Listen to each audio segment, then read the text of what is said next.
Adam is back from Serbia. Jokic continues to dominate as Serbia does not. And we'll talk about some skinny guys. Oh, hey, by the way, I have COVID. This is Locked On Nuggets.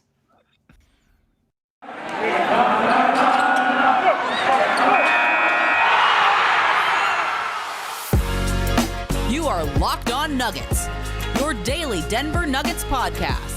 Part of the Locked On Podcast Network, your team every day. Welcome to Locked On Nuggets, your daily, and I do mean that daily, Denver Nuggets podcast, part of the Locked On Network, your team every day. Thanks for joining us and making us your first listen every day. We're free and available on all platforms, including YouTube, where you can join the show and join all sorts of great folks that are so excited for us to be back. Snail's in here, Zamora's here, Travis is here, Alan's here, Big Honey's here, Milkic is here, Jonathan's here saying, holy smokes.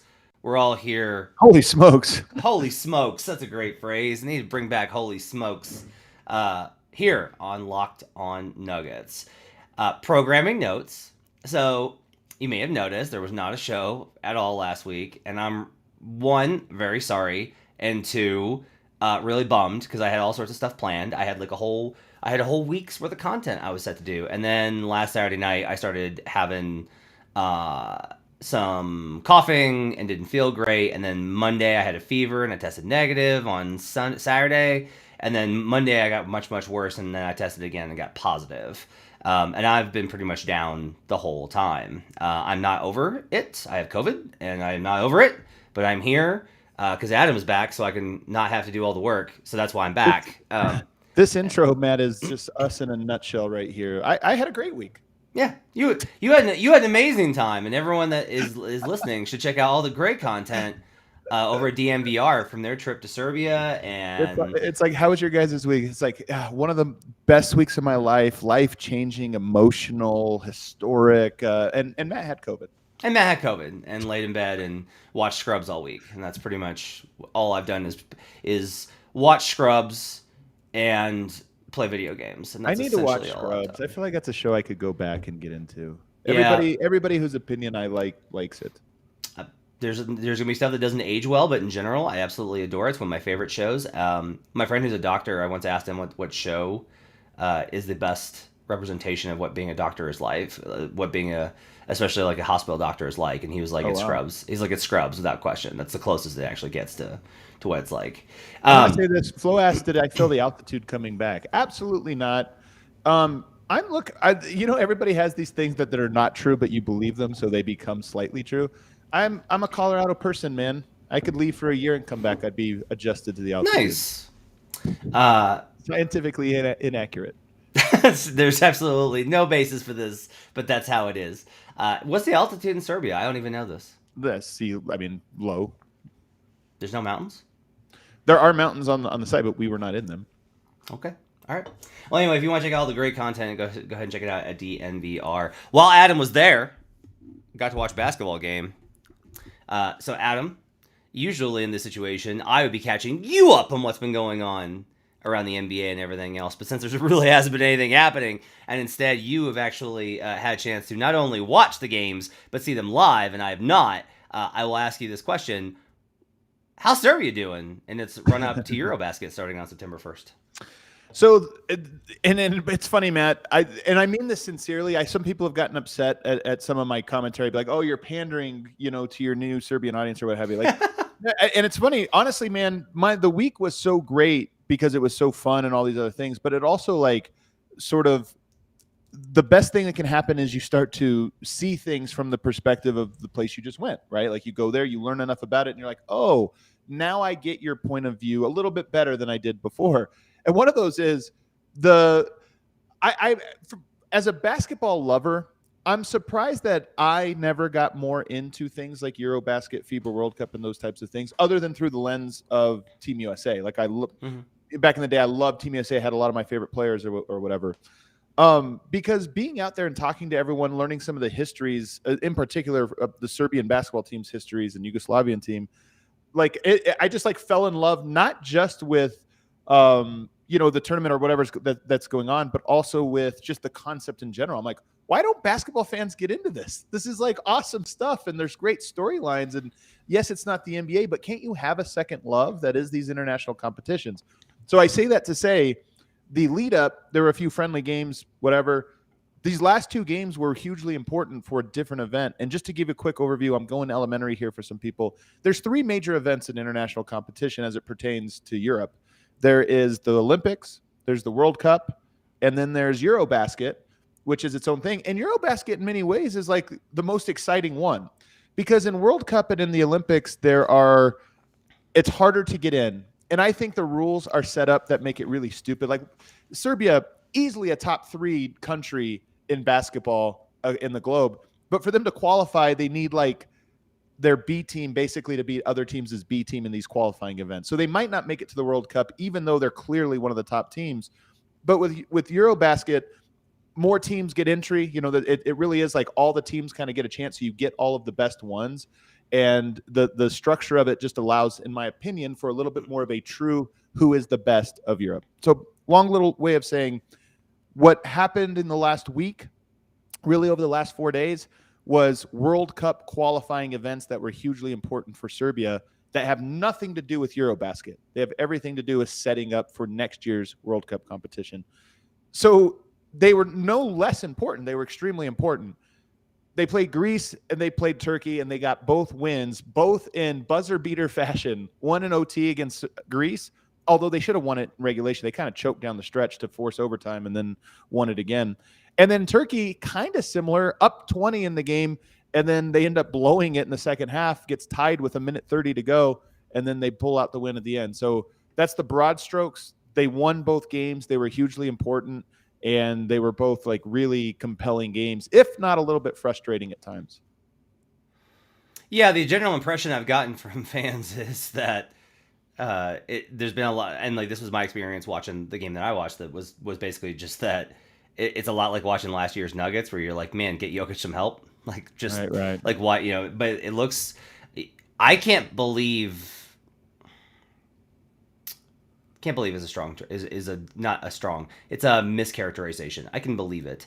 It is incredible how good Jokic looks and how like engaged, like his ability and the effort that he's putting in these games, I think is really impressive, because like the dominance that we're seeing from him night to night in any form of basketball, like he's playing a different sport. Like it's there's just like Jokic, and then there's every other person except for really like Giannis, just based off of his physical talent. So I want to clarify something here, because Tyson says any team that has Jokic has to at least be the B team. I'm not talking about this current team. This current team that was playing is, we'll call it the A- team, because you're right. If you have Jokic, you're 80% of the way there. They're just missing Bogdanovic, maybe one or two others, but they're not guys. This team is the A team, but they need to win 2 of the next 3 qualifying events that will take place during the NBA season. So that's why I say the team that just played this last week, that was an A- team, but the team that's going to have to like win 2 of 3 is going to be guys that are not playing professionally, you know, at least not in the NBA. I don't know. I don't think guys that are playing in the European leagues will be able to participate as well. So that's why I say they might have won these games in heroic fashion and still not qualify for the World Cup because their G Leaguers didn't make it. So that's why I say it's dumb. Your point about Jokic is the most interesting one, I think, for purposes of this show. It was great to see him on home turf, not just because of the fans and this or that. I do think, this is weird to say, I think Jokic has a different energy at home back in Serbia. And we saw him. It's funny, man. We saw him at the airport. Our flights were together. In fact, there was a chance we changed our flight because of the cancellations. If we didn't do that, we would have been on his flight, which is hilarious to me. Like, I could only imagine if Jokic finds his seat and he's like, oh, God damn it. right next to Adam here. So we saw him, and like just seeing him in the airport, but also seeing him on the court and all these things. I know it's a little thing that can be overstated. Jokic carries himself differently. And I'm sure this was a little bit over the last 2 seasons as well as he's becoming the MVP. But do you know how we talk about hallway famers? Yeah. Jokic is kind of becoming a hallway famer. What we mean is a guy that when they walk down the hallway, when they walk into the arena, LeBron James was the one who I think we named this after, because when LeBron walks into arena, he enters it like a king, like a literal king. He just has this way. There's like confidence, and he just looks so grand. And he just has this way of going where you're like, that's the guy. And everywhere he goes, he owns it. Allen Iverson's a hallway famer. Jokic kind of starting to become a hallway famer. And I think it's just notable. Did Jokic see you guys? Yeah. Did he say hi? Yeah, we had a nice 15-second interaction. It was great. I mean, I told people before, it was all I expected of right. So here's my thing. It's not like you being at the airport is not like, oh, what a coincidence that we run into you. Like, you're just at the airport. I talked to him at the airport. I just waved at him at the airport too. He had a smile. But yeah, we talked to him at the game. Oh, okay. Gotcha. Okay. Yeah. And it was great. I honestly, happy to see us or whatever, happy that we went out there. He knew we had written him before. So we had communication with him before. He kind of knew, but, stat or whatever.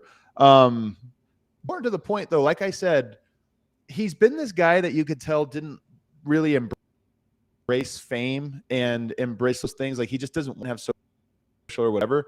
But I feel like over the sort of embrace that there's no escaping who he is. That's how I would say it. And even as a presence on basketball, the seriousness with which he warms up, goes through everything. It just, to me, he looks, again, I'm just looking at the team. He looks like the leader. He looks like the most confident guy on the court.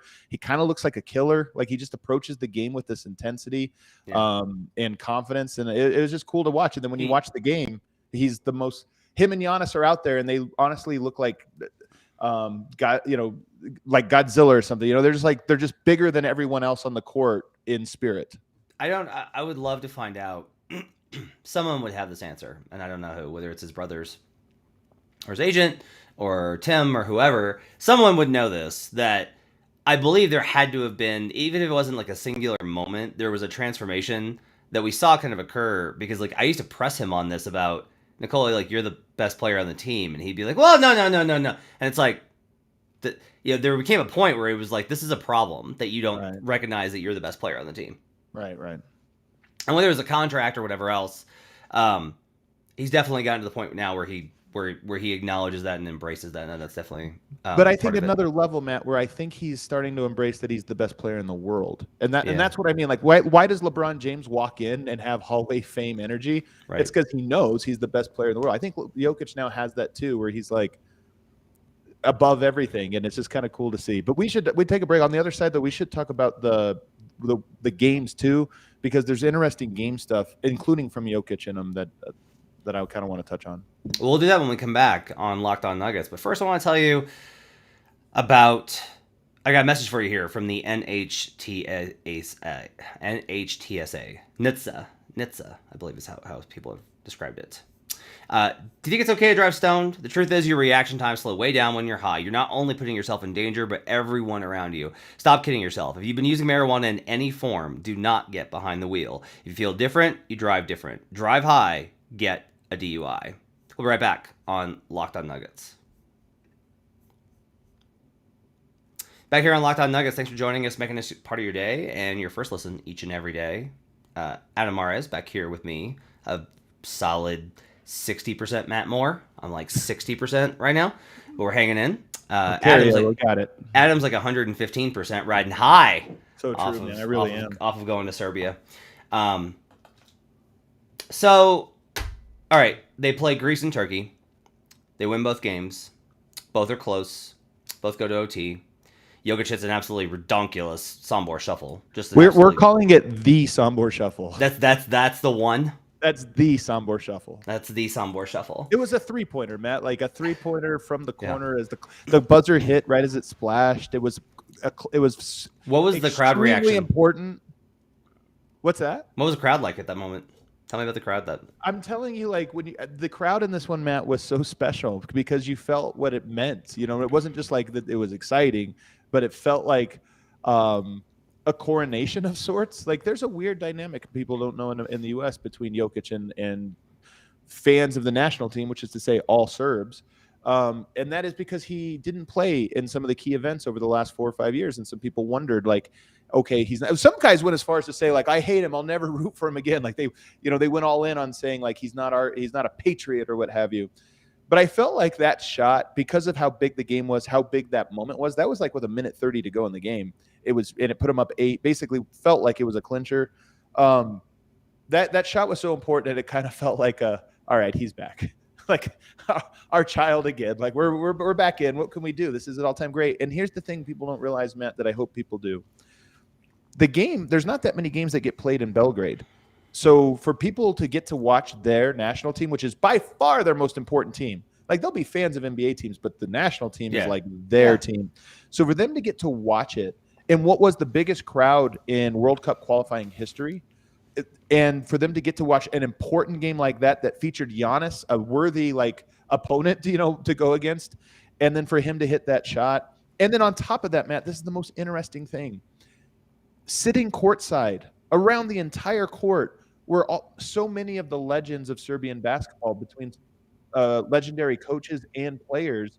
So it felt like this cool moment where Jokic got to shine the brightest, hit the Sambor Shuffle in front of all of the historic legends of the Serbian national team. And it was just, to me, it felt like a really special moment that only happens to special players.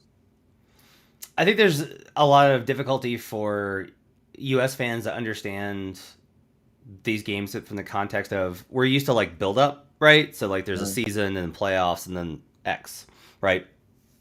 Or even like in the Olympics, you go through the round robins, and then you go to the elimination rounds, and then the medal games, right? So there's like a build up. And so for these events to kind of occur in a one-off environment, I think that's one of the reasons why there's a lack of, it's general lack of awareness and television rights and everything else. Right. But it is kind of like a difference in interesting. You talked about how, why aren't people, wondering like why, if you're a basketball fan, why wouldn't you love this kind of stuff? And I thought about this a lot, that there is probably, that if there was money in it, put it that way, if there's money in it, like it would be amazing to just like spend time and like, this is what, like just spend a year and just be like, I just want to like study international basketball and really get into it. But hold on, Matt, because here's an interesting thing. I first went to Summer League in 2015. Now, it was already growing at that point, but it was sort of the knee of the curve in terms of like, it used to be this small thing that was fun, but like it wasn't a major event. I started, I don't know, when would you say it started to turn? 2012, 13? It wasn't that much before 2015. Like, I know when I went in, it was a lot of first timers. And then basically I've been going for a decade, and now it's a major event. It almost feels like All-Star weekend in the NBA calendar year. I kind of felt like this. I got the same feeling from watching this game, talking to these people, and maybe it's just my perspective because I'm surrounded by people that cared more deeply. But I also just think we're at a moment in time when this is bigger. The fact that it was the biggest crowd to ever watch a qualifying event, and then that record was broken, by the way, in Turkey the following day. So you have back-to-back records. And when I talk to my friends in Serbia about, hey, let's get tickets the first day they come out, they're like, don't worry about it. It's not going to be a sellout, this or that. And then not only was it a sellout, it sold out early, and there was all this energy for it. I'm like, no, I think we're kind of in a new era where more eyeballs are actually on EuroBasket, World Cup, and these types of things than ever before. And I wouldn't be surprised if these things grew for everyone over the next 5 years. Fernando says, I wish the NBA had been better at promoting and educating on these games. Yeah. I'll go ahead and can I give a few minutes here? Because I just want to go ahead and do this. Am I getting updates on Rucker League when these kind of things are happening? Like, it's cool. It's cool. The pro-ams are cool. You can enjoy those things.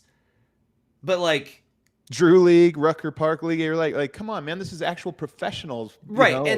And at the same time, I don't even want to be like, don't show that, just show both. Like, show both. Yeah. If you want to go in on like basketball never stops, like all these, and this has been really the summer to me that's defining of the players finally being out of their, what I would say is probably their teams telling them, hey, keep a low profile. If you're out, it works against us in a PR sense because of the pandemic. This is the first kind of summer where it's been like, go like do your stuff, and the players have been out there playing. Like the UCLA runs, Rucker, like LeBron's at Rucker, LeBron's at the crossover, like DeMar's been all of these places. But you also have like this big international sequence going on. they could also be a large part of its programming. Like if you want to talk about basketball never stopping and being a year-round performance and a year-round sport, this is especially if the players are going to be as seemingly excited as they are and invested as they are. Like they're excited to play in these things. Like they're really showing up for these things. They're not just like, no, I want to relax and chill. Like, Right. And I have concerns about that from a fatigue standpoint. I just do. Right. Like that's just always because, and don't get me wrong. Like if you ask me, like, well, what's the real problem here? Like my problem, like the real problem is like the NBA schedule should not be a death gauntlet that has me thinking like, ooh, I don't know if you should play 4 games. But here's the thing: in just September. The same way that there are people that the draft is their main thing, or college basketball, but they also do NBA. I think it'll just be like that, where people like you and I are going to be NBA first, second, and third. And then you're interested in March Madness, even though you're not an expert on it. You're still commenting on it. And I think it'll be the same for international basketball, where it's like, yeah, this is really compelling stuff. And your point about Rucker Park and Drew League, it was such a big deal that LeBron went to the Drew League because we all understand, or at least we're told, this is a story we're told about the cultural impact of the Drew League and what it means and this or that. And then, by the way, it's LeBron and DeRozan on the same team playing against nobody. But what if it was LeBron James versus Kevin Durant? Would that be a bigger story? And what if, by the way, it wasn't just a friendly, it was a hugely important game that meant something? Yes. So this is what we had. Jokic versus Giannis. And oh, by the way, and I'm not going to get into it now. This is going to be a lot for the documentary I make. There's an interesting friendship, rivalry, history between Serbia and Greece. That's a story that I got to learn while I was out there. And there's a lot of like sort of parallels between those two teams. So there's like a history. There was the 2 best players in the world. There was and then it was hugely important. It went to overtime. It was this crowd that that gets to see their national team play maybe every 7 years or so. And they got to see him. I was just sitting here thinking, this was such a great story. And it's, to your point, a million times more compelling than the stuff that goes viral for ESPN and NBA and all the media partners of the NBA. And that's why I feel like it's the knee of the curve for that, because when I went there and go, this is a great story, how am I the only one here telling it? Eventually, great stories get discovered because the NBA can sell this. And good and bad things come with this, by the way. All you Serbians that want more attention, I just want to let you know, you're going to get the attention, and you're going to get all the crap that comes with the attention too. And I think it's a net positive, but just don't be surprised when some of that negative stuff bleeds into it too. Yeah. There's something to be said here for... There's a broader conversation which gets into like a battle that I've had to fight throughout my career of how much time should you try and spend transforming / educating your audience. And the push against that from a business side perspective, which is always like, just take whatever you can get, like absorb what you can and really kind of cater your product to what people are wanting rather than trying to teach people what they should want. That question is always a very difficult one to kind of navigate, and it's hard to sell people on. But I do think that at some level, to me, the differential between the attention on the Greece-Serbia game versus the attention that was drawn on the crossover and some of these other things is, to me, is illustrative of there is still a gap of understanding. Like, guys, the best players in the world, the best basketball players on this planet right now are Kevin Durant, Giannis Antetokounmpo, and Nikola Jokic. Those are the 3 best players in the world. Steph Curry. I feel like, yeah. Okay, yeah. We're opening it up. Sure. Steph, right? Like Steph gets there because of the titles, right? Those are the best. 2 of those 4 are international. And 2 of those 4 are players that you continue to resist wanting to really build a coverage system around. And you're going to have to accept, like, this is the next 7 to 10 years. Like, this is not going away. But I think there's even another aspect. And by the way, to your point, what was partly interesting about this trip for me, and that game in particular, was it kind of felt like we had not snuck in, because we obviously went through the front door being credentialed and everything else. But I'm just saying, I felt like we got an inside look at a private event, because that game It went viral because of the Sambor Shuffle. Yeah. Like, I think it went viral for that and some of the like theatrics. But that game, we were the only ones there besides the Serbians and the Greek reporters and Right. what have you. And that's why like courtside seats were so cheap. And it just felt like you're at this major happening that nobody knew about, like a private event of 19,000 people. And it just felt like that. And that's why I'm saying this can only stay private for so long, because eventually everybody on earth should have been there. ESPN should have been there covering this game, not because it's like the morally good thing to do, but because they would have had a story for days that carried them, that would have paid for the trip itself 100-fold. And I think they're going to wake up to that realization here very, very quickly. Yeah. Once the money comes in. Let's take a break. The thing is, they bring the money. You cover that game, people want it, and all of a sudden, and this is what I'm saying is, if you would have sent Zach Lowe, who I actually think is in Croatia, the week that we were in Serbia, if they would have sent Zach Lowe to that, and he would have done some features from the arena and done some things, like, people would have been eating it up. They would have been tuning in. If you would have covered that game on ESPN Plus, it would have done numbers. People would have been like, Jokic, Giannis, incredible crowd. I'm seeing all these tweets from Zach Lowe and these features. They'd have been like, wow, this is a big thing. And it would have absolutely crushed, and it would have cost almost nothing to do. So that's why I say I think the cat's going to be out of the bag, and I think it's going to grow. And I'm sorry, Serbians and other fans of international basketball. Yeah. Ticket prices are going to go up, and it's going to be a little bit harder to. It's the good and the bad are going to come from each hand. You know, Game of Thrones is back, and instead of winter is coming, I'm gonna be like, Skip Bayless is coming. That's the next step in this. All right, let's take a break. We'll come back, and I have some questions about the actual games I'd like to get to. We'll talk about that when we come back on Locked On Nuggets. Real quick, someone was in the comments talking. I just want to go ahead and address this real quick, Adam. I'm sorry, it's just personal to me right now. Was talking about how, like, it's funny how all these people with the vaccine are getting COVID again and again. One, the experts have said, guess what? Doesn't prevent getting COVID. It helps limit your transmissibility, and it helps limit your symptoms. 2, hi, I'm at high risk. I've had oxygen problems, respiratory issues every single year since I got to Colorado. And if I did not have the level of vaccination that I currently have, talking to my doctors, I'd probably be in the hospital right now. So have yourself a nice day is my code language for something else. I'd really like to say to that person right now. Let's take a break. We'll come back on Locked On Nuggets. Back here on Locked On Nuggets. Thanks for joining us, making us part of your day and your first listen each and every day. Really appreciate you guys joining us in the chat. Fernando's in here talking about it. Kevin's in here talking about it.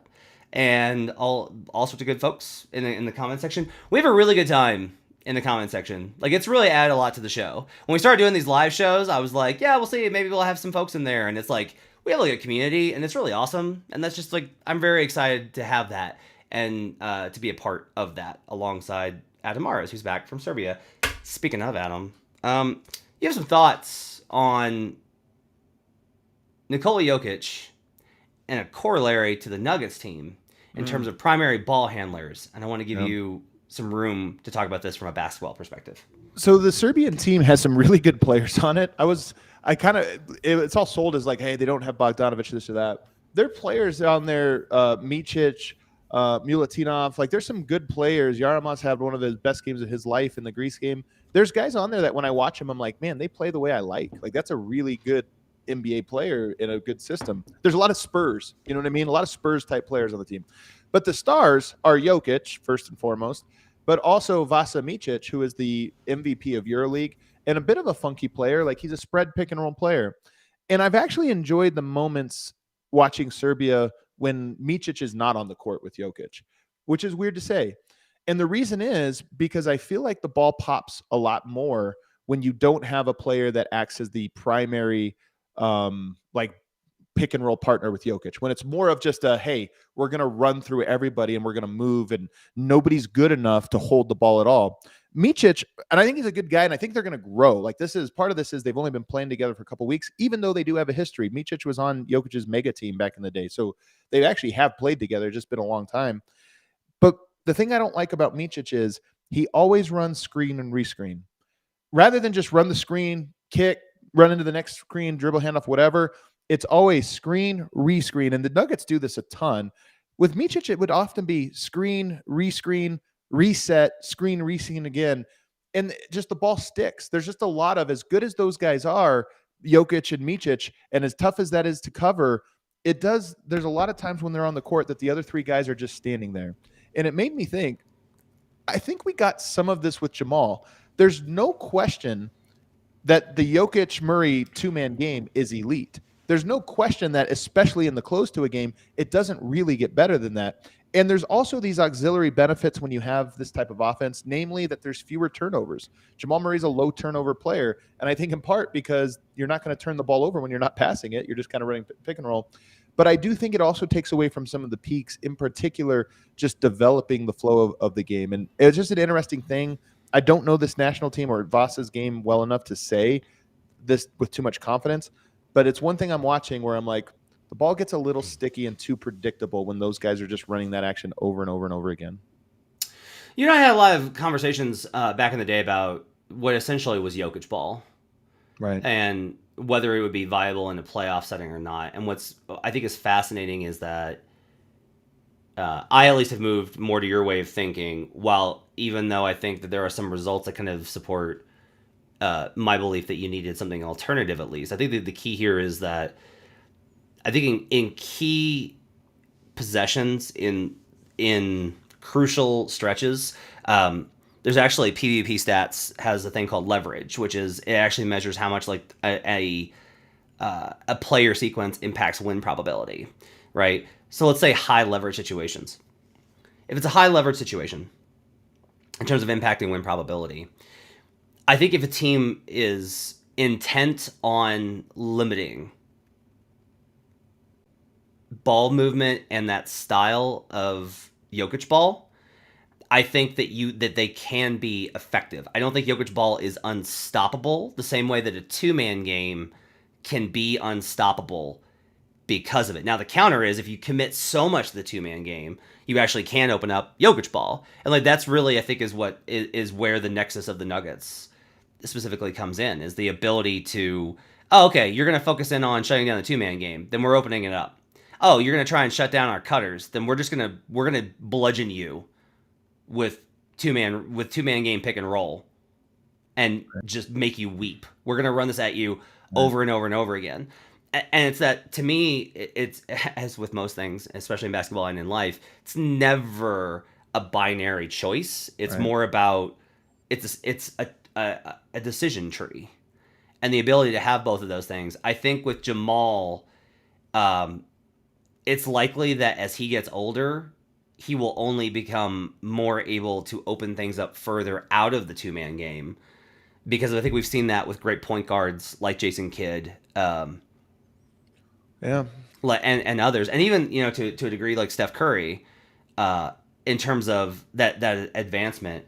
I love that you brought up Steph Curry though, because to me, Matt, he's the ultimate example of this, and we've talked about this before, but when everybody compares players like Damian Lillard or Trae Young to Steph Curry, I always think, only in that they shoot the ball well and they can run pick and roll. But Steph is the only of those guys that plays off ball that way. Yeah. Like Dame is never off ball for 3-4 possessions in a row. And that's the point we're kind of getting at, is that Jamal is so great that nobody could question, and Micic is so great that nobody could question, oh, the ball shouldn't be in their hands. That's like a ridiculous thing to say. But it is this level of, there takes a level of trust to run the screen once and just trust that you did your job in making the defense react enough that you get it out of your hands, and it's probably going to find you on the other side. Like as you drive, dish, and cut through, it's probably going to find you the way it always finds Steph.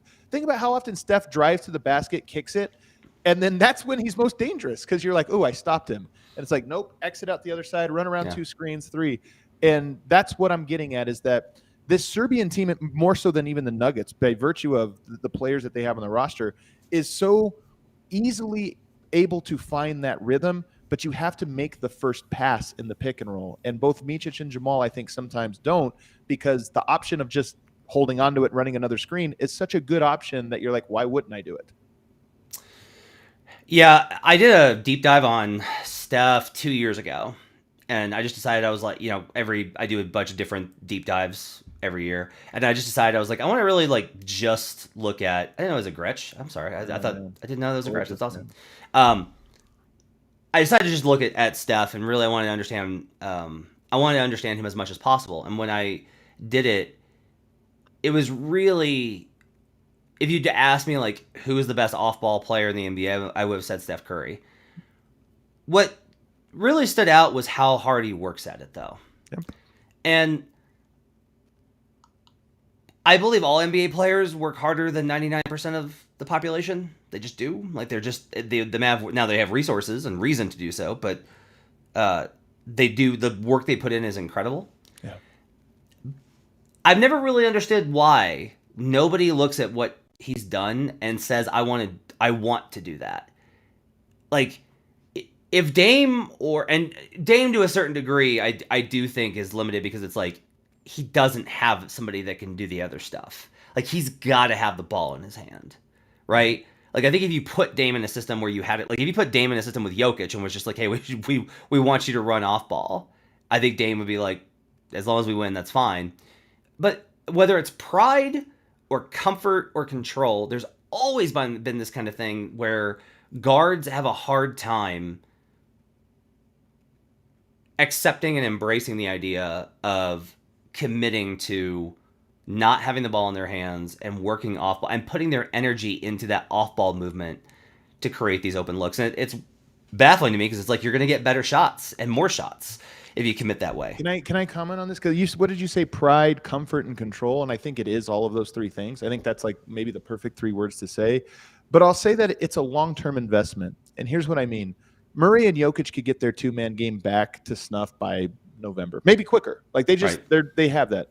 To really develop the trust and comfort level off ball takes a real commitment that you don't see immediate returns on.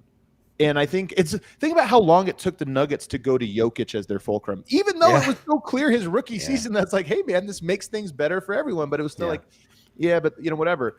And I just think that going to play the way that they did, this is why Steve Kerr, to me, people when they criticize him, I'm always like, guys, you don't understand how hard it is to get to a team to play a style of basketball that nobody else in the NBA plays. It's the hardest thing, and it takes great players. It takes the right type of buy-in and leadership and this or that.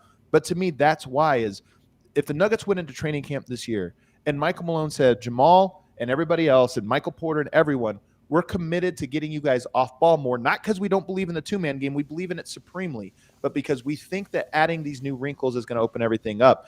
It would take all of training camp, all of preseason, and probably the first month of the year before the fruits of that work paid off in a way that would be like, wow, look at what we are now, a machine. Yeah. And that's just a hard sell in the NBA to say, hey, we're going to do this piece by piece. And, Michael Porter, Murray just ran all the way around the court, and you screwed up the flare screen. And so the whole play just looked dumb. It's like, hey, those are the types of things you have to go through to get to that level of trust. The pressure is so high. I think a lot about Billy Donovan, actually. I was arguing with somebody about how good Billy Donovan is. And one of the things I told this person was, I said, that 2016 Thunder team that very well could have won the title, like very easily could have won the title. They were absolutely a train wreck defensively for 3 months out of the year. The first 4 months of the year, they were a train wreck. Because they were trying different things. Right, and Donovan talked about it because it was his first season. I remember that. And he said, look, we're trying to figure out what works for us, not just now, but in a playoff setting. And so we're going through this. And you'll see teams do this in the regular season. Defense is the easiest place. Offense is basically you need to know what you're doing, and that's the way it's treated. That's why I think Kerr, to me, is the best at this, where Kerr is privileged in having the talent that he has to be able to make these decisions. But Kerr has always kind of been like, look, if we have some growing pains, that's fine because we want to get to where we want to go. And that takes time. It takes time and repetition and practice and experience, and really being able to commit to that, I think is important. How do you expect Serbia to do in EuroBasket? I expect them to do very well. The competition is going to be so even. They're not the most talented team, I don't think, in terms of all around talent. Although I think they're way more talented than I thought they were a week ago. I really like Lucic a lot. They got some guys, but there's good teams. There's a lot of European players in the NBA now. There's a lot of good talents. There's a lot of good systems, a lot of good programs. So it's going to be competitive. But I just believe in Jokic, and I think this team has the Micic question. To me, can they kind of integrate? Can they kind of play the best way for everybody's strengths? I think they're going to get there eventually. and hopefully not, but probably in pool play. They have a very easy pool play before they get to the tournament. I think it'll be a nice tune-up for them to find their rhythm, find their confidence, find their trust, and then they'll be one of the contenders. Now, does that mean they lose? They get knocked out in a quarterfinal? That's international competition, baby. You only have to lose one game, and it could be once they get to the elimination round, it's going to be all tough matchups. They're going to all come down to the wire, so they could lose, but they also could win. That's kind of how I feel about them. Solid show today. Good to be back on the wagon. Jay asks, training camp next month? Folks, we are less than a month away from training camp. That's how quickly everything moves. Oh, Matt, we're over. You don't know this, but we're into the pre-on season because we have EuroBasket, which is going to be great. It's going to be compelling. And then we go right into the lead up to training camp, then training camp. It's like we have stuff handed to us for the next month, and then the season's back. I'm so excited, man. Rejuvenated Adam Mares. Still here, Matt Moore. We'll be back with you tomorrow with another episode because we got to catch up of the last week. Thanks for joining us, everybody. Have yourselves a great day. Enjoy your week. We'll see you guys again next time. Thanks for joining us.